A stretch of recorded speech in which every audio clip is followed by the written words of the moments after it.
Hey everyone, welcome back to my channel.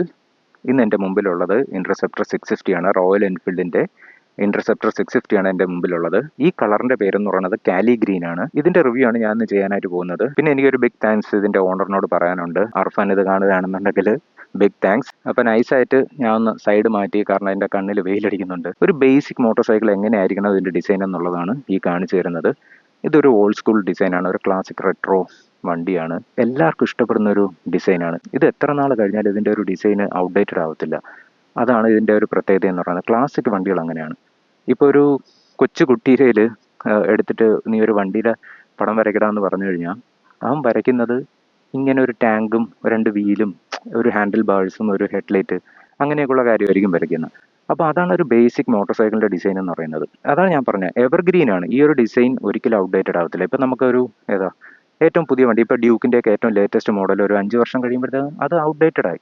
കാരണം അതിൻ്റെ ആ ഒരു ഡിസൈൻ എന്ന് പറയുന്നത് പിന്നും നമ്മൾ എന്തെങ്കിലുമൊക്കെ ഒരു ഫ്യൂച്ചറിസ്റ്റിക് ഡിസൈനിന് അതിന് മേളിൽ കൊണ്ടുവരാൻ നോക്കണം. അപ്പോൾ ഇതെന്ന് പറയുന്നത് അത്രയ്ക്കും എഫേർട്ടിൻ്റെ ആവശ്യമില്ല. ഒരു ടാങ്ക് ഉണ്ട്, ഒരു ചെറിയൊരു സൈഡ് ബോക്സ് ഉണ്ട്, പിന്നെ ആവശ്യമുള്ള ഹെഡ്ലൈറ്റ്, ബ്രേക്ക് ലൈറ്റ്, ഇൻഡിക്കേറ്റർ, ഒരു വലിയൊരു എഞ്ചിൻ കാണാം. ജസ്റ്റ് ഓവറോൾ കാര്യങ്ങൾ ഞാൻ പെട്ടെന്ന് പറഞ്ഞു പോകാം. എന്നിട്ട് നമുക്ക് വണ്ടി ഓടിക്കുമ്പോഴത്തേക്ക് എന്തൊക്കെയാണെന്നുള്ള കാര്യങ്ങൾ ഞാൻ പറഞ്ഞുതരാം. ഇതിൻ്റെ അപ്ഡേറ്റഡ് ആയിട്ടുള്ള ഒരു ഹെഡ്ലൈറ്റ് ആണ്. ഇതിൽ നേരത്തെ വന്നിരുന്നതെന്ന് പറയുന്നത് ഹാലജൻ ആയിരുന്നു. ഇതിപ്പോൾ LED ഹെഡ്ലൈറ്റ് ആണ്. ഇതിൻ്റെ വിസിബിലിറ്റി അത്ര നല്ലതൊന്നുമല്ല. കാരണം ഇന്നലെ രാത്രിയാണ് എൻ്റെ കയ്യിൽ വണ്ടി കിട്ടിയത്. അപ്പോൾ അത്യാവശ്യം ഒന്ന് ഞാൻ ഓടിച്ചു നോക്കി രാത്രി. അപ്പം പോരാ, ഹെഡ്ലൈറ്റ് ഭയങ്കര വിസിബിലിറ്റി കുറവാണ്. പിന്നെ ഇത് മാത്രമുണ്ട് LED അവരാക്കിയിട്ടുള്ളത്. ബാക്കി കംപ്ലീറ്റ് ഹാലജൻ തന്നെയാണ് ഇപ്പോഴും വരുന്നത്. ഡിമ്മും ബ്രൈറ്റും ഏകദേശം ഒരേപോലെ ഇരിക്കും. കാരണം ബ്രൈറ്റ് അടിച്ചു കഴിഞ്ഞാൽ ബ്രൈറ്റ് ആണോ എന്ന് ഡൗട്ടായി പോകും. പിന്നെ നോക്കണമെന്നുണ്ടെങ്കിൽ ഒരു വലിയ ഷോക്ക് കാണാം. അതൊരു ടെലിസ്കോപ്പിക് ഷോക്കാണ്. 4 ഗേറ്റേഴ്സ് ഒക്കെ കൊടുത്തിട്ടുണ്ട്. ഇതൊക്കെ സ്റ്റാൻഡേർഡ് ആണ്. ഇതൊക്കെ ഇതിൽ വരുന്നത് തന്നെയാണ്, രണ്ടാമത് വാങ്ങിച്ചിടുന്നതല്ല. പിന്നെ മഡ്ഗാർഡൊക്കെ വന്നിട്ട് പ്ലാസ്റ്റിക് ആണ്. ടയറും അലോയും പറയുകയാണെന്നുണ്ടെങ്കിൽ ഈ ബാക്കും ഫ്രണ്ടും 18 ഇഞ്ച് വീല് തന്നെയാണ് കേട്ടോ. ഫ്രണ്ട് ടയറിന്റെ സൈസ് എന്ന് പറയുന്നത് 100/90 ആണ് വരുന്നത്. ബാക്ക് 130 സെക്ഷൻ ആണ്. 130/70 ആണ് ബാക്ക് ടയറിന്റെ സൈസ് വരുന്നത്. പിന്നെ ഒരു 320 mm ഒരു ബിഗ് ഡിസ്ക് കൊടുത്തിട്ടുണ്ട്. അത് അപ്പുറം സൈഡാണ് വരുന്നത്. വൈബ്രേറി ആണ് ബ്രേക്കിംഗ് സിസ്റ്റം. സ്പോക്ക് വീൽസ് ആണ്. അലോയ് വരുന്ന മോഡലും ഉണ്ട്. അതിന് അത്യാവശ്യം പൈസ കൂടുതലാണ്. ഇത് ജസ്റ്റ് ഒന്ന് മറിഞ്ഞു വീണു, റൈറ്റ് സൈഡ് മറിഞ്ഞു വീണു. വേറെ കുഴപ്പങ്ങളൊന്നും പറ്റിയിട്ടില്ല. ഈ ഒരു ലിവർ മാത്രം ഒടിഞ്ഞു. പക്ഷേ ഈ ലിവർ അത്യാവശ്യം നല്ല റേറ്റ് ഉണ്ട്. ഇതൊരു 6500 രൂപയാണ് ഇതിൻ്റെ റേറ്റ് വരുന്നത്. പക്ഷേ ലിവർ മാത്രമല്ല, ഇത് മൊത്തത്തിലാണ് കേട്ടോ വരുന്നത്. അങ്ങനെ കിട്ടുന്നുള്ളൂ. ഇപ്പോൾ റോയൽ എൻഫീൽഡിൻ്റെ ഒട്ടുമിക്ക എല്ലാ വണ്ടികളിലും ഈ ഒരു ഗ്രിപ്പൊക്കെ തന്നെയാണ് വരുന്നത്. ഹാൻഡിൽ ബാറിൻ്റും ഇതൊക്കെ തന്നെയാണ് വരുന്നത്. സ്വിച്ച് ഗിയേഴ്സ് നോക്കണമെന്നുണ്ടെങ്കിലും ഇങ്ങനത്തെ ഒരു ടൈപ്പ് സ്വിച്ച് ഗിയേഴ്സ് ആണ്. ഓൾഡ് സ്കൂൾ ടൈപ്പ് ആയിട്ടാണ് കൊടുത്തിട്ടുള്ളത്. ഒരു നോർമൽ ബൈക്കിൽ ഓടിക്കുന്ന കണക്കത്തെ ഒരു, അല്ലെങ്കിൽ യൂസ് ചെയ്യുന്ന കണക്കത്തെ ഒരു സ്വിച്ച് അസംബ്ലി അല്ല. അപ്പോൾ കുറച്ച് യൂസ്ഡ് ആവാൻ പാടുപെടും. ഇതിൻ്റെ മിറർ നോക്കുമ്പോഴത്തേക്കും നല്ല വിസിബിലിറ്റി ഉണ്ട്. അത് അഡ്ജസ്റ്റ് ചെയ്ത് വെക്കേണ്ട രീതിക്ക് വെച്ച് കഴിഞ്ഞാൽ നല്ല വിസിബിലിറ്റിയാണ്. കൈയുടെ രണ്ട് സൈഡ് കാണാനൊക്കെ പറ്റും. പക്ഷെ എന്നിരുന്നാലും നമുക്ക് യൂസബിൾ ആണ്. പിന്നെ ഇതാണ് ഇതിൻ്റെ മീറ്റർ. ഇതിനെ ട്വിൻ പോർട്ട് മീറ്റർ എന്നാണ് പറയുന്നത്. ഒന്നുമില്ല, ബേസിക് ആണ്, പ്യുവർലി ബേസിക് ആണ് കേട്ടോ. ഫുൾ അനലോഗാണ്. ചെറിയൊരു ഡിജിറ്റൽ മാത്രം കൊടുത്തിട്ടുണ്ട്. ആ ഡിജിറ്റലിലാണെന്നുണ്ടെങ്കിൽ ഫ്യൂവലിൻ്റെത് കാണിക്കുന്നുണ്ട്. പിന്നെ കിലോമീറ്റർ, ട്രിപ്പ്, അങ്ങനെയൊക്കെയുള്ള കാര്യങ്ങളൊക്കെ. അത് ഇവിടെ ഒരു സ്വിച്ച് ഉണ്ട്. അത് ഞെക്കുമ്പോഴത്തേക്കും ട്രിപ്പ് A, ട്രിപ്പ് B, ഓടോ. ഇത്രയേ ഉള്ളൂ, സിമ്പിളാണ്. പിന്നെ ടൈം പോലും കൊടുത്തിട്ടില്ല. ഇത്ര കെച്ചിത്തനം കാണിക്കേണ്ട കാര്യമില്ല. പിന്നെ ഇതിൽ വാർണിംഗ് ലൈറ്റും കാര്യങ്ങളൊക്കെയാണ് ഇവിടെ വരുന്നത് ഈ ഒരു മീറ്ററിൽ, RPM മീറ്ററിൽ. പിന്നെ ഇതിൻ്റെ റെഡ് ലൈൻ എന്ന് പറയുന്നത് 9000 വരെ കൊടുത്തിട്ടുണ്ട്. പക്ഷേ നമുക്ക് യൂസബിൾ ആയിട്ടുള്ളത് 7000 RPM ആണ്. 4 ലക്ഷത്തിന് മുകളിലുണ്ട് ഇതിൻ്റെ റേറ്റ് എന്ന് പറയുന്നത്. അപ്പോൾ നിങ്ങൾക്കൊരു ടൈം കൊടുക്കാം. അല്ലെങ്കിൽ ഇതിൽ ഇലക്ട്രോണിക്സ് ഒക്കെ വളരെ വളരെ മിനിമലിസ്റ്റിക് ആണ്. ഒന്നുമില്ല, ABS മാത്രമേ ഉള്ളൂ. അപ്പോൾ അങ്ങനെയൊക്കെയുള്ള കാര്യങ്ങൾ കുറച്ചും കൂടെയൊക്കെ അഡ്വാൻസ്ഡ് ആയിട്ടുള്ള കാര്യങ്ങൾ കൊടുക്കാൻ ശ്രമിക്കണം റോയൽ എൻഫീൽഡ്. അപ്പോൾ ജസ്റ്റ് ഒരു 650 എഞ്ചിൻ മാത്രം എടുത്ത് വെച്ചിട്ട് കാര്യമില്ല. ക്ലച്ച് ലിവർ നോക്കുകയാണെന്നുണ്ടെങ്കിൽ അത്യാവശ്യം ഒരു ഹാർഡ് സൈഡിലോട്ടാണ് കേട്ടോ. അത് കുറച്ച് ഒരു പൊടിക്ക് അത്രയും ഹാർഡല്ല, പക്ഷെ എന്നിരുന്നാലും കുറച്ച് ഹാർഡാണ്. സ്ലിപ്പർ ക്ലച്ചൊക്കെയാണ് വരുന്നത്. പിന്നെ ഇതൊക്കെ അഡ്ജസ്റ്റ് ചെയ്യാൻ പറ്റും. അഡ്ജസ്റ്റബിൾ ലിവേഴ്സ് ആണ്. സ്വിച്ച് ക്വാളിറ്റിയൊക്കെ നോക്കുകയാണെന്നുണ്ടെങ്കിൽ അത്യാവശ്യം ക്വാളിറ്റിയൊക്കെ ഉണ്ട്. അതിലൊരു പിയാനോ ബ്ലാക്ക് ഫിനിഷ് ഒക്കെ കൊടുത്തിട്ടുണ്ട്. അതൊക്കെ നല്ല കാര്യമാണ് കേട്ടോ. ഇങ്ങനത്തെ ഒരു സ്വിച്ച് അസംബ്ലി ആകുമ്പോഴത്തേക്കും കുറേ കാലം കഴിഞ്ഞാലും നരച്ചൊന്നും പോകത്തില്ല. ടാങ്ക് നോക്കുകയാണെങ്കിൽ ഒരു സിമ്പിൾ ടാങ്കാണ്. ഒരു വലിയ കട്ടോ പീസോ എഡ്ജസോ അങ്ങനെയുള്ള കാര്യങ്ങളൊന്നുമില്ല. റൗണ്ട് ഒരു പീനട്ട് ടാങ്ക് പോലത്തെ ഒരു ടാങ്കാണ്. ലെഗ് ലോക്ക് ചെയ്യാൻ വേണ്ടിയിട്ട് ഒരു ചെറിയൊരു കട്ട് കൊടുത്തിട്ടുണ്ട്. ഓൾഡ് സ്കൂൾ എന്നൊക്കെ പറഞ്ഞാൽ പ്യുവർലി ഓൾഡ് സ്കൂൾ ആക്കി കളഞ്ഞു. സംഗതി ഇതിലൊരു ഹിഞ്ച് പോലും കൊടുത്തില്ല. അപ്പോൾ നമ്മൾ ഒരു പെട്രോൾ ബങ്കിലൊക്കെ ചെന്നിട്ട് പെട്രോൾ അടിക്കുമ്പോഴത്തേക്കും ഇത് ഊരി കയ്യിൽ വെക്കേണ്ടി വരും. ഇതിൻ്റെ ഹൈലൈറ്റ് എന്ന് പറയുന്നത് എഞ്ചിനാണ്. ഇതിൻ്റെ ഈ ഒരു ഇത്രയും ലക്ഷം കൊടുത്ത് എടുക്കുന്നത് ഈ ഒരു എഞ്ചിൻ മാത്രമാണ്. അത് ഞാൻ എടുത്ത് പറയാം. കാരണം നിങ്ങൾ ഈ ഒരു വണ്ടി ഓടിക്കണമെന്നുണ്ടെങ്കിൽ ഇഷ്ടപ്പെടുന്ന ഒരു കാര്യം എന്ന് പറഞ്ഞാൽ ഇതിൻ്റെ എൻജിൻ കൊണ്ടായിരിക്കും നിങ്ങൾക്ക് ഇഷ്ടപ്പെടുന്നത്. ഇതൊരു ശരിക്കും പറഞ്ഞാൽ ഒരു മാർക്കറ്റിംഗ് സ്ട്രാറ്റജിയാണ് കേട്ടോ റോയൽ എൻഫീൽഡിൻ്റെ. ഒരു 650cc പാരലൽ ട്വിൻ അത് ഈ ഒരു റേറ്റിന് കൊടുക്കുമ്പോൾ എല്ലാവരും എനിക്കൊരു 4 ലക്ഷം രൂപയ്ക്ക് എനിക്കൊരു ഇത് കിട്ടുകയില്ലേ, 650cc കിട്ടുകയില്ലേ. അതൊരു മാർക്കറ്റിംഗ് സ്ട്രാറ്റജിയാണ് കേട്ടോ.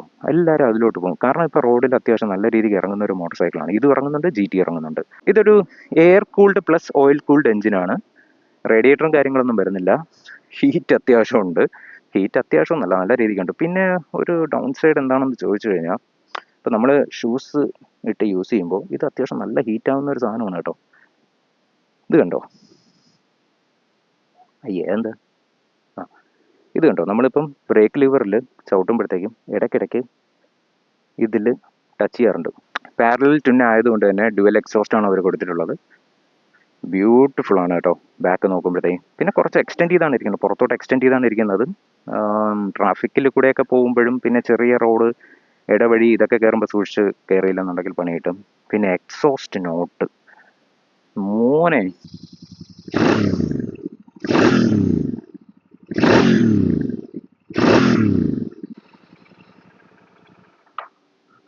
മോനെ ഇത് പോപ്സ് ആൻഡ് ബാങ്സ് ഒക്കെ ചെയ്യും കേട്ടോ. നമ്മൾ ഈ സ്റ്റോക്ക് എക്സോസ്റ്റ് തന്നെ വണ്ടി റോഡിൽ കൂടെ ഓടിക്കുമ്പോഴത്തേക്കും ത്രോട്ടിൽ കട്ട് ചെയ്യില്ലേ, അപ്പോൾ ടപ്പ് ടപ്പ് ടപ്പ് ടപ്പ് ടപ്പ് ടപ്പ് ആ ഒരു സ്റ്റോക്കിൽ തന്നെ കിട്ടുന്നുണ്ട്. അത് അടിപൊളിയാണ്. പിന്നെ നോക്കുകയാണെന്നുണ്ടെങ്കിൽ പിഗി ബാക്ക് ഷോക്കാണ്. ആ ഒരു ഡബിൾ ഷോക്ക് കൊടുത്തിട്ടുണ്ട്. ഗ്യാസ് ഫിൽഡ് ഷോക്കാണ് വരുന്നത്. കംഫോർട്ട് ഉണ്ടോ എന്ന് ചോദിച്ചു കഴിഞ്ഞാൽ കുഴപ്പമില്ല, പക്ഷേ സ്റ്റിഫാണ് കേട്ടോ അത്യാവശ്യം. ഫ്രണ്ടും ബാക്കും അത്യാവശ്യം സ്റ്റിഫാണ്. ഒരു സ്റ്റിഫാണോ എന്ന് ചോദിച്ചാൽ കൂടുതൽ സ്റ്റിഫും അല്ല, എന്നാൽ സ്റ്റിഫ് അല്ലേ എന്ന് ചോദിച്ചു കഴിഞ്ഞാൽ സ്റ്റിഫുമാണ്. അങ്ങനത്തെ ഒരു മീഡിയം ലെവലിൽ നിൽക്കുന്ന ഒരു ഷോക്ക് ആക്ഷനാണ്. പിന്നെ ബാക്ക് ഡിസ്ക് കൊടുത്തിട്ടുണ്ട്. അതും വൈബ്രേര ഡിസ്ക് സെറ്റപ്പ് തന്നെയാണ് വരുന്നത്. ബാക്ക് ബ്രേക്ക് ശോകമാണ്, ഒരു ഫീല് കിട്ടുന്നില്ല, 0 ഇനിഷ്യലാണ്. പിന്നെ ഡ്യുവൽ ചാനൽ ABSും കാര്യങ്ങളൊക്കെയാണ് വരുന്നത്. ഡ്യുവൽ ചാനൽ ABS ഓഫ് ചെയ്യാൻ പറ്റുമോ എന്ന് ചോദിച്ചു കഴിഞ്ഞാൽ പറ്റത്തില്ല, അത് ഫുൾ ടൈം ഓൺ ആയിരിക്കും. ഇതാണ് ഇതിൻ്റെ ബ്രേക്ക് ലൈറ്റ്, ഇൻഡിക്കേറ്ററും ഇങ്ങനെയൊക്കെയാണ് വരുന്നത്. ബാക്ക് ഫെൻഡർ സിമ്പിളാണ്, ഒരു ഓൾഡ് സ്കൂൾ ഡിസൈൻ പോലെയൊക്കെ തന്നെയാണ് വെച്ചിട്ടുള്ളത്. പിന്നെ ഇതിൻ്റെ ടാങ്ക് സൈസ് വന്നിട്ട് 13.5 ലിറ്ററാണ്. E20 കമ്പാറ്റബിൾ പെട്രോൾ നമുക്ക് അടിക്കാൻ പറ്റും. ഓവറോൾ വെയിറ്റ് വരുന്നത് 218 ആണ് അതിൻ്റെ കിലോ വരുന്നത് വിത്തൗട്ട് ഫ്യൂവൽ. പിന്നെ സീറ്റ് ഹൈറ്റ് വന്നിട്ട് 804 mm ആണ് സീറ്റ് ഹൈറ്റ് എന്ന് പറയുന്നത്. എനിക്ക് ഫ്ലാറ്റ് ഫുട്ടാണ്. സീറ്റ് ഹൈറ്റ് ഞാൻ കാണിച്ചു തരാം. എൻ്റെ അത് 5.8 ആണ്. എനിക്ക് ഫ്ലാറ്റ് ഫുട്ടാണ്. കണ്ടോ, എനിക്ക് 2 കാലും ഈസി ആയിട്ട് തറയിൽ ഊന്നാൻ പറ്റും. നമ്മൾ ഇരുന്നിട്ട് ഉരുട്ടുമ്പോഴത്തേക്കും ഈ ഷിന്നിട്ട് നമ്മളെ ഈ ഒരു ഷിൻ ഇതുണ്ടല്ലോ, അവിടെ കയറിയ ഒരു ഫുഡ് റെസ്റ്റ് തട്ടാറുണ്ട്. നമ്മളിപ്പം അങ്ങോട്ടും ഇങ്ങോട്ടൊക്കെ മാറ്റുമ്പോൾ കണ്ടോ, ഇങ്ങനെ കയറി ഇടിക്കും. പിന്നെ സൈഡ് സ്റ്റാൻഡും കട്ട് ഓഫും കാര്യങ്ങളൊക്കെ കൊടുക്കുന്നുണ്ട്. 6 ഗിയറാണ്. ഗിയർ ഷിഫ്റ്റ് എങ്ങനെയുണ്ടെന്ന് ചോദിച്ചു കഴിഞ്ഞാൽ കുഴപ്പമില്ല, ഭയങ്കര സ്മൂത്ത് എന്നൊന്നും പറയാൻ പറ്റത്തില്ല. ഡൗൺ ഷിഫ്റ്റ് നല്ലതാണ്, അപ്പ് ഷിഫ്റ്റ് കുറച്ച് ക്ലങ്കി ഫീലൊക്കെ തോന്നുന്നുണ്ട്. ഇതിപ്പോൾ പുതിയ വണ്ടി ആയതുകൊണ്ടാണ്. റോയൽ എൻഫീൽഡ് ഭയങ്കര പേര് കേട്ടൊരു സംഗതിയാണ് തുരുമ്പിൻ്റെ കാര്യത്തിൽ. അപ്പോൾ ഇത് എത്രത്തോളം ലാസ്റ്റ് ചെയ്യുമെന്നുള്ളത് അറിയത്തില്ല. കാരണം ഇതിൻ്റെ ഏറ്റവും ടോപ്പ് വേരിയൻറ്റിലൊക്കെ വരുമ്പോഴത്തേക്കും ആ ഒരു പൗഡർ കോട്ടിങ് ബ്ലാക്ക് ഒക്കെയാണ് വരുന്നത്. എൻജിൻ ഫുള്ള് ബ്ലാക്ക് അടിച്ചിട്ടൊക്കെയാണ് വരുന്നത്. അത് കുറച്ചും കൂടെയൊക്കെ നിൽക്കുന്നുണ്ടെന്നാണ് ആൾക്കാർ പറയുന്നത്. പക്ഷേ ഇത് പെട്ടെന്ന് പോകും കേട്ടോ. ഇതിൻ്റെ എക്സോസ്റ്റിൻ്റെ ഇവിടെ നിന്നാണ് ഫസ്റ്റ് തുരുമ്പ് വരുന്നത്. അപ്പോൾ നമുക്കിനി വണ്ടി ഓടിച്ചിട്ട് ബാക്കിയുള്ള കാര്യങ്ങൾ എന്താണെന്നുള്ളത് നോക്കാം. വണ്ടി ഓടിക്കുമ്പോൾ എങ്ങനെയാണ് അതിൻ്റെ പവർ, ഹാൻഡ്ലിങ്, പെർഫോമൻസ്, കംഫർട്ട്, ഇതൊക്കെ എങ്ങനെയുണ്ടെന്ന് നോക്കാം. ഓഫ് റോഡ് വലിയ കുഴപ്പമില്ലാത്തത് വേറൊന്നും കൊണ്ടല്ല, ഇതിൻ്റെ ആ ഒരു 18 ഇഞ്ച് വീലാണ് കേട്ടോ. ആ ഒരു 18 ഇഞ്ച് വീലായതുകൊണ്ടാണ് അത്യാവശ്യം നമുക്ക് നല്ല കംഫർട്ട് തരുന്നത്. ഇത് കണക്കുള്ള ഒരു പാച്ചസിലൊക്കെ. അല്ലാതെ ഷോക്കിൻ്റെതല്ല, ഷോക്ക് അത്യാവശ്യം ഹാർഡർ സൈഡിലോട്ടാണ്. ഇതിൻ്റെ സസ്പെൻഷൻ ട്രാവൽ അത്യാവശ്യം കുറവാണ്. ഒരു 113 mm ഉള്ളൂ ഇതിൻ്റെ ഒരു ഫ്രണ്ട് സസ്പെൻഷൻ ട്രാവൽ. ബാക്ക് വന്നിട്ട് 88 ആണ് അതിൻ്റെ സസ്പെൻഷൻ ട്രാവൽ. അപ്പോൾ പെട്ടെന്ന് ബോട്ടം ഔട്ട് ചെയ്യും. എടുത്ത് ചാടിക്കുന്നവരൊക്കെ ഉണ്ട്, ഞാൻ റീൽസൊക്കെ കണ്ടിട്ടുണ്ട്. ഇതിൻ്റെ ബോട്ടമിൻ്റെ ടോർക്ക് ഒരു രക്ഷയില്ല കേട്ടോ, ഒരു രക്ഷയില്ല. അത് ആ ഒരു പുള്ള് മോനെ ഫാനായി പോയി. പിന്നെ ആ ഒരു എക്സോസ്റ്റിൻ്റെ ആ ഒരു ഭയങ്കര രസമുള്ളൊരു സൗണ്ടാണത്. ആ ഒരു എൻജിനിൽ നിന്ന് വരുന്നൊരു മൂളൊക്കെ ആണെങ്കിലും എക്സോസ്റ്റിൽ നിന്ന് പുറത്തോട്ട് പോകുന്ന ഒരു സൗണ്ടാണെന്നുണ്ടെങ്കിലും അത് നൈസാണ്, ഭയങ്കര രസമാണ് അത് കേൾക്കാൻ. കാരണം നമ്മൾ എത്ര ഓടിച്ചാലും നമുക്ക് മടുക്കത്തില്ല, ഇത് കേൾക്കാൻ വേണ്ടി നമ്മൾ പിന്നും പിന്നും ഓട്ടിക്കും. പിന്നെ ഇതിന്റെ ഹോൺ നല്ലതാണ് കേട്ടോ.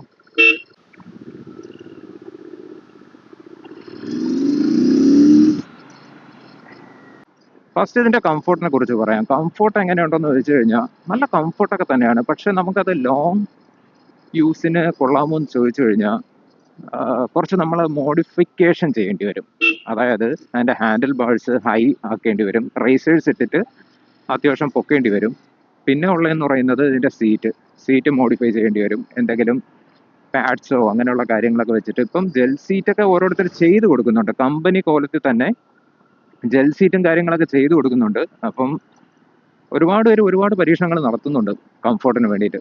അല്ലാതെ ഈ ഒരു സ്റ്റോക്ക് കണ്ടീഷനിൽ നമുക്കതൊരു ലോങ് ജേർണിയൊക്കെ പോകാമെന്ന് വിചാരിച്ചു കഴിഞ്ഞാൽ കുറച്ച് ബുദ്ധിമുട്ടാണ്.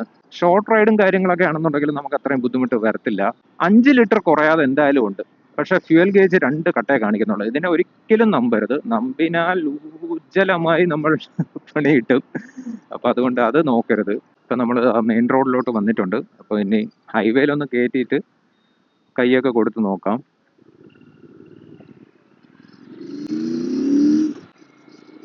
എക്സോസ്റ്റ് സൗണ്ട് ഒരു രക്ഷയില്ല. ആ സ്റ്റോക്ക് മതി. അനാവശ്യമായിട്ടാണ് നമ്മൾ ഈ ഓരോ റെഡ് റൂസ്റ്ററും AEW അതൊക്കെ എടുത്ത് വെക്കുന്നത്. അതിൻ്റെ ഒന്നും ആവശ്യമില്ല. ഇതിൽ തന്നെ പോപ്സ് ആൻഡ് ബാങ്ക്സ് കിട്ടുന്നുണ്ട്. ഭയങ്കര രസമുണ്ട് ഇത് ഓടിക്കാനായിട്ട്. ഇതിൻ്റെ പ്രൈസ് ഞാൻ പറഞ്ഞില്ലല്ലേ. ഇതിൻ്റെ പ്രൈസ് വരുന്നത് 4,25,000 രൂപയാണ് ഇതിൻ്റെ പ്രൈസ് വരുന്നത്. അപ്പോൾ 4,25,000 ഇത് വേർത്താണോ എന്ന് ചോദിച്ചു കഴിഞ്ഞാൽ ഒരു 50-50 ചാൻസ് എന്നേ ഞാൻ പറയത്തുള്ളൂ. ചിലർക്ക് ഇത് ഒരു വാല്യൂ ഫോർ മണി ആയിട്ട് തോന്നും. കാരണം ഇതൊരു 650cc ആയതുകൊണ്ട് 425-ന് എനിക്കൊരു 650cc പാരലൽ ട്വിന് കിട്ടുകയല്ലേ. അത്യാവശ്യം പവറൊക്കെ ഉണ്ട്. ഇതൊരു മൈലേജ് 20-25. ഇതൊരു മിക്സ്ഡ് കണ്ടീഷനിലുള്ള മൈലേജ് ആണ്. സിറ്റി യൂസ് മാത്രമാണെന്നുണ്ടെങ്കിൽ നിങ്ങൾക്ക് അത്രയും കിട്ടത്തില്ല. മേ ബി ഒരു 18 ആയിരിക്കും കിട്ടുന്നത്. അപ്പോൾ അങ്ങനെയൊക്കെയാണ് അതിൻ്റെ മൈലേജിൻ്റെ ഒക്കെ കാര്യം. പിന്നെ ഇതിൻ്റെ പവർ എങ്ങനെയുണ്ടോയെന്ന് ചോദിച്ചു കഴിഞ്ഞാൽ പവർ ഒരു ബിഗിനർ നോക്കുകയാണെന്നുണ്ടെങ്കിൽ ഇത് ഭയങ്കര ഹ്യൂജ് പവറായിട്ട് തോന്നും. പക്ഷെ അതല്ലാതെ നമ്മളൊരു നല്ല ഒരു സൂപ്പർ ബൈക്സോ അല്ലെങ്കിൽ അത്യാവശ്യം പവർഫുൾ ആയിട്ടുള്ള ഒരു KTM 390 നമ്മൾ ഇതിലോട്ട് വരികയാണെന്നുണ്ടെങ്കിൽ വലിയ പവറായിട്ടൊന്നും തോന്നത്തില്ല. ഒരു ഓൾമോസ്റ്റ് ഒരു ഈക്വൽ പവറായിട്ടേ തോന്നത്തുള്ളൂ.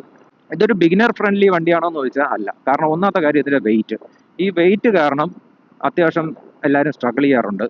ഇതിൻ്റെ മിഡിൽ സ്റ്റാൻഡ് ഞാൻ ഇന്നലെ ഇട്ട് നോക്കി. എൻ്റെ പൊന്നെ, ഞാൻ തിന്നതെല്ലാം ദഹിച്ചു. കാരണം ഭയങ്കര ബുദ്ധിമുട്ടാണ് മിഡിൽ സ്റ്റാൻഡ് ഇടാൻ. ഇതൊരു ടോർക്ക് മോൺസ്റ്ററാണ്. ഏത് ഗിയറിൽ കിടന്നാലും ജസ്റ്റ് ഒന്ന് കൈ കൊടുത്താൽ മതി, മോനെ അത് വലിച്ചെടുത്തോണ്ട് പോയിക്കോളും. അത്യാവശ്യം നല്ല കുണ്ടും കുഴിയിലാണ് ഞാൻ ഇറങ്ങിയത്, അറിയത്ത പോലുമില്ല. 6ാമത്തെ ഗിയറിൽ ഞാൻ 45-ൽ പോവുകയാണ്. 45 അല്ല 50-ൽ. ഓക്കെ, 50-ൽ പോവുകയാണ്. നോക്കിംഗ് ഇല്ല. അവിടെ നിന്ന് കൈ കൊടുത്തു കഴിഞ്ഞാൽ കണ്ടോ, അതാ ഞാൻ പറഞ്ഞത് ടോർക്ക് മോൺസ്റ്റർ ആണെന്ന് പറഞ്ഞത്. ഈ ഒരു എൻജിൻ ഭയങ്കര വേഴ്സിറ്റാലിറ്റി ഉള്ളൊരു എൻജിനാണ്. നമുക്ക് പറന്ന് പോകണമെങ്കിൽ പറന്ന് പോവാം, പതുക്കെ പോകണമെങ്കിൽ പതുക്കെ പോവാം, അങ്ങനത്തെ ഒരു ടൈപ്പാണ്. പിന്നെ ഇതിൻ്റെ ടോപ്പ് സ്പീഡ് എന്നൊക്കെ പറയുന്നത് ഒരു 170 വരെയൊക്കെ കയറും. പക്ഷെ 170 വരെയൊന്നും അത്ര കംഫർട്ടബിൾ ആയിട്ടുള്ളൊരു 170 ക്രൂസിംഗ് ഒന്നും ആയിരിക്കത്തില്ല. സംഗതി എന്താണെന്ന് വെച്ച് കഴിഞ്ഞാൽ ഇത് കുറച്ച് വോബ്ലിംഗ് ഇഷ്യൂസും കാര്യങ്ങളൊക്കെ ഉണ്ട്. അത്രയും സ്റ്റേബിൾ അല്ല ഇത്ര ഹൈ സ്പീഡിൽ. C8 വന്നപ്പോഴത്തേക്കും കുഴപ്പമില്ല എന്ന് ഓരോ ഓണേഴ്സ് പറയുന്നത് ഞാൻ കേട്ടിട്ടുണ്ട്. നേരത്തെ പിറിലിയാണ് വന്നിട്ടുള്ളത്. ആ പിറിലി ആണെന്നുണ്ടെങ്കിൽ അത്യാവശ്യം നല്ല രീതിക്ക് വോബിൾ ചെയ്യുമായിരുന്നു. എനിക്കിനി വേറൊരു ഡൗട്ട് എന്താണെന്ന് വെച്ച് കഴിഞ്ഞാൽ ഇതിൻ്റെ അലൈൻമെൻറ്റ് നമ്മൾ ചെയ്യണം. സ്പോക്ക് വീൽസിൻ്റെ അലൈൻമെൻറ്റ് ഇടയ്ക്കിടയ്ക്ക് എന്ന് പറഞ്ഞു കഴിഞ്ഞാൽ ഒരു 5000 കിലോമീറ്റർ കൂടുമ്പോൾ ഇതിൻ്റെ സ്പോക്ക് വീല് അഴിച്ചിട്ട് അതിൻ്റെ അലൈൻമെൻ്റ് ഉണ്ട്, അത് ചെറുതായിട്ടൊക്കെ ലൂസാവും. അത് നമ്മൾ ടൈറ്റ് ചെയ്ത് കഴിയുമ്പോഴത്തേക്കും അത്യാവശ്യം നല്ല രീതിക്ക് സ്റ്റേബിൾ ആവും. എനിക്ക് തോന്നുന്നത് അതിൻ്റെതാവാനേ ചാൻസ് ഉള്ളൂ. ടയറിൻ്റെത് എനിക്ക് തോന്നുന്നില്ല. ഒട്ടുമിക്ക ആൾക്കാരും ടയറാണ് പറയുന്നത്. അതിനെക്കുറിച്ച് അറിയാമെന്നുണ്ടെങ്കിൽ നിങ്ങൾ കമൻറ്റ് ചെയ്യുക. ഹൈ സ്പീഡൊക്കെ കയറാൻ ഞാൻ ഒരിക്കലും റെക്കമെൻഡ് ചെയ്യത്തില്ല ഇങ്ങനത്തെ ഒരു വണ്ടി. കാരണം ഇതിൻ്റെ ബാക്ക് ബ്രേക്ക് വന്നിട്ട് ഭയങ്കര ശോകമാണ്. ഒരു ഫീലും ഇല്ല. നമുക്ക് സ്ലോ സ്പീഡിൽ കുഴപ്പമില്ല. സ്ലോ സ്പീഡ് എന്ന് പറഞ്ഞു കഴിഞ്ഞാൽ ജസ്റ്റ് ഫസ്റ്റ് ഗിയറിൽ നമ്മൾ ഈ ഒരു ട്രാഫിക് ഇവിടെയൊക്കെ പോകുമ്പോഴത്തേക്കും ബ്രേക്ക് അത്യാവശ്യം ചെറുതായിട്ടൊക്കെ കിട്ടുന്നുണ്ട്. പക്ഷേ അല്ലാതെ നോക്കണമെന്നുണ്ടെങ്കിൽ ഒരു ഇനിഷ്യലും ഇല്ല, ഒരു ഫീലിങ്ങും ഇല്ല. അങ്ങനത്തെ ഒരു പരിപാടിയാണ്. ഫ്രണ്ട് നല്ല ബ്രേക്ക് ഉണ്ട് കേട്ടോ, നല്ല ബ്രേക്കിംഗ് എന്ന് വെച്ചാൽ നല്ല ബ്രേക്കിംഗ് ഉണ്ട്. ഹൈവേയിലൊക്കെ നിങ്ങൾക്ക് എനിക്ക് തോന്നുന്നത് ഒരു 110-120-ലൊക്കെ നിങ്ങൾക്ക് ക്രൂസ് ചെയ്യാൻ പറ്റും. നമുക്ക് യു ടേൺസ് ഒന്ന് നോക്കാം. യു ടേൺ ഒക്കെ അത്യാവശ്യം ഈസിയാണ് കേട്ടോ. വെയിറ്റ് ഉള്ള ഒരു വണ്ടിയായിട്ട് നമുക്ക് തോന്നത്തില്ല.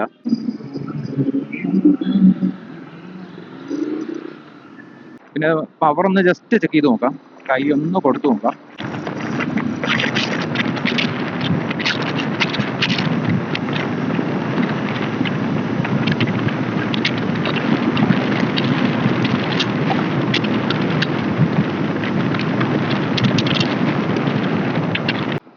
BHP ഉണ്ട്, ഒരു 52 Nm ടോർക്കും ഉണ്ട്. അപ്പോൾ ഈ രണ്ട് കാര്യങ്ങളുള്ളത് കൊണ്ട് ഈ ഒരു എഞ്ചിൻ നല്ല രീതിക്ക് തന്നെ പുൾ ചെയ്യുന്നുണ്ട്. പിന്നെ 8 വാൽവ് വരുന്നുണ്ട്, ഫ്യൂൽ ഇഞ്ചക്ഷൻ ആണ്. പിന്നെ സോക്ക് എഞ്ചിനാണ്, അതായത് single over head cam shaft ആണ്. പക്ഷെ കുഴപ്പമില്ല, ഡോക്ക് ആയിരുന്നെങ്കിൽ, ഡബിൾ ഓവർ ഹെഡ് ആയിരുന്നെങ്കിൽ കുറച്ചും കൂടെ നമുക്ക് പവർ ഫീൽ ചെയ്യുമായിരുന്നു. അപ്പോൾ ഇങ്ങനെയാണ് ഇതിൻ്റെ എഞ്ചിൻ പെർഫോമൻസും കാര്യങ്ങൾ. നല്ല രീതിക്ക് തന്നെ പെർഫോം ചെയ്യും. നിങ്ങൾ അത് നോക്കി എടുക്കണമെന്നുണ്ടെങ്കിൽ ഒരുപാട് ഇഷ്ടപ്പെടും. ഞാൻ പറഞ്ഞില്ല, ഈ ഒരു വിലയ്ക്ക് ഈ ഒരു എഞ്ചിനാണ് നമ്മൾ വാങ്ങുന്നത്. അല്ലാതെ നോക്കണമെന്നുണ്ടെങ്കിൽ കാര്യമായിട്ടുള്ള ഫീച്ചേഴ്സും കാര്യങ്ങളൊന്നുമില്ല. ഇനി ബാക്കിയുള്ള ഹാൻഡ്ലിങ്ങും ഈ സ്ലോ സ്പീഡ് മെനൂവറിങ്ങും എങ്ങനെയുണ്ടോ നോക്കാം. ഫ്ലിപ്പ് ചെയ്യാൻ കുറച്ച് പാടാണ് കേട്ടോ, വെയിറ്റ് നമുക്ക് ഫീൽ ചെയ്യും. ഇപ്പം ലെഫ്റ്റ് റൈറ്റ് എടുത്ത് ഫ്ലിപ്പ് ചെയ്യണമെന്നുണ്ടെങ്കിൽ, കാരണം അത് അങ്ങനെ ഒരു മോട്ടോർ സൈക്കിൾ അല്ല, പക്ഷെ എന്നിരുന്നാലും നമ്മൾ അതിൻ്റെ ഒരു ഹാൻഡ്ലിങ് ചെക്ക് ചെയ്യണമെന്നുണ്ടെങ്കിൽ ലെഫ്റ്റ് റൈറ്റ് നമ്മൾ ഫ്ലിപ്പ് ചെയ്യാൻ കുറച്ച് ബുദ്ധിമുട്ടുണ്ട്. ആ ഒരു വെയിറ്റ് ഫീൽ ചെയ്യും. ആ ഒരു വെയിറ്റ് നമ്മൾ ഏത് സൈഡിലോട്ടാണ് കിടത്തുന്നത് ആ സൈഡിലോട്ട് നമ്മളെ പുള്ളി ചെയ്യുന്ന കണക്ക് നമുക്ക് ആ ഒരു വെയിറ്റ് ഫീൽ ചെയ്യും. പിന്നെ ഞാൻ ഇത്രയും ഓടിച്ചു, പിന്നെ കൂടുതലും ഹൈവേ ആയിരുന്നു, വിട്ടടിച്ച് പോവുകയായിരുന്നു. അതുകൊണ്ട് ഹീറ്റ് അധികം എനിക്ക് തോന്നുന്നില്ല. ഇപ്പം ഇങ്ങോട്ട് കയറിയപ്പോൾ ഈ ഒരു സർവീസ് റോഡ് കയറിയപ്പോഴത്തേക്കും അത്യാവശ്യം കാലിലും, ജീൻസാണ് ഞാൻ ഇട്ടിരിക്കുന്നത്, കാലിൽ അത്യാവശ്യം ഹീറ്റ് കാറ്റടിക്കുന്നുണ്ട്. അപ്പം ഹീറ്റിംഗ് ഇഷ്യൂ നിങ്ങൾ സിറ്റി മാത്രമായിട്ടാണ് യൂസ് ചെയ്യണമെന്നുണ്ടെങ്കിൽ പൊള്ളും, നല്ല രീതിക്ക് ബാർബിക്യൂ ആവും കാല്. അല്ലാതെ വിട്ടടിച്ച് പോകണമെന്നുണ്ടെങ്കിൽ വലിയ പ്രോബ്ലം ഒന്നുമില്ല. ഇതിന് ഞാൻ കുറേ നേരം കൊണ്ട് ശ്രദ്ധിക്കുന്നുണ്ട്, ഇതിൻ്റെ ഗിയർ ഇടയ്ക്കിടയ്ക്ക് സ്ലിപ്പ് ആവുന്നുണ്ട്. അതെന്താ അങ്ങനെ? റൈറ്റ് സൈഡിലാണ് കേട്ടോ ഇത് ഹീറ്റ് അടിക്കുന്നത്, ലെഫ്റ്റ് സൈഡ് കുഴപ്പമില്ല. റൈറ്റ് സൈഡിൽ നമ്മുടെ ബ്രേക്ക് ലിവർ ആ ഒരു ഭാഗമൊക്കെ അത്യാവശ്യം ഹീറ്റ് വരുന്നുണ്ട്. ഇപ്പം ഞാൻ വലുതായിട്ട് സിറ്റി അല്ലെങ്കിൽ ഒരു ട്രാഫിക്കിൽ കയറിയിട്ടില്ല, എന്നിട്ട് കൂടി ഹീറ്റ് സ്റ്റാർട്ട് ചെയ്തിട്ടുണ്ട്.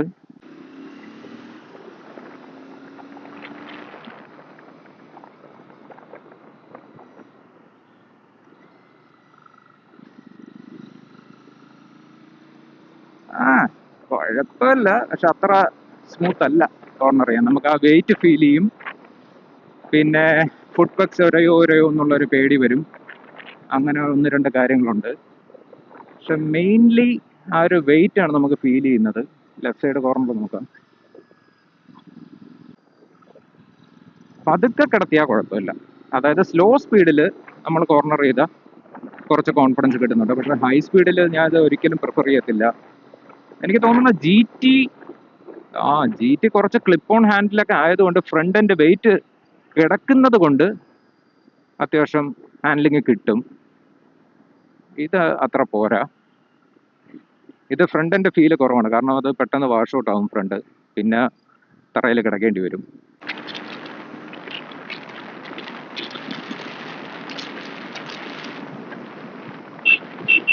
ഹൺഡ്രഡൊക്കെ ഭയങ്കര ഈസിയാണ് കേട്ടോ. 100 സ്പീഡൊക്കെ കയറുന്നതൊന്നും അറിയത്തില്ല, പെട്ടെന്ന് കയറും. പിന്നെ നല്ല രീതിക്ക് വിൻഡ് ബ്ലാസ്റ്റ് അടിക്കുന്നുണ്ട്, കാരണം ഇവിടെ എയറോഡൈനാമിക്സിനൊന്നുമില്ല.